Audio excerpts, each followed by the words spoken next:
12টা বা 11:30 এরকম হবে।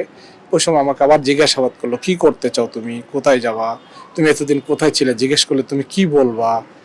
আমি বললাম যে কি বলবো, আমি বলবো আমি নিজেকে একটু লুকিয়ে রেখেছিলাম, যেহেতু দেশে মানে আন্দোলন চলছে, গুম খুন হচ্ছে, সেজন্য আমি নিজে একটু সেভের জন্য লুকিয়ে রেখেছিলাম। তারা বলে যে না, তুমি সেটা বলো না, তুমি বলবো যে তুমি ইন্ডিয়াতে ছিলা 2 মাস, ইন্ডিয়াতে ঘুরতে গেছিলা।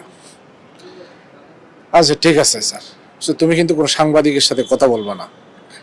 আচ্ছা ঠিক আছে। তখন এটা বলার পরে ওরা আমাকে নিচে নিয়ে আসলো, ওই যে সার্জন ছিল বললো, আমার মাথার চুল আশ্রয় দিল। একমাত্র ওয়ালটন এসি দিচ্ছে 1 বছরের রিপ্লেসমেন্ট গ্যারান্টি। বলছে ভাই শোনো, তুমি এখন মুক্তি পাইছো, তুমি বুঝবা, এখান থেকে বুঝার পরে মানে মুক্ত জীবনটা কিরকম আর এখানকার জীবনটা কেমন, তুমি নিজের থেকে অন্তত 1-2 মাস কোথাও আত্মগোপন করে থাকবা, যাতে তোমাকে আর কেউ খুঁজে না পায়। ঠিক আমি তখন বের হওয়ার পরে আমার ভাইয়ের বাসায় যেয়ে মানে 2-3 মাস, প্রায় 2-3 মাস নিজে আত্মগোপনের মতো ছিলাম।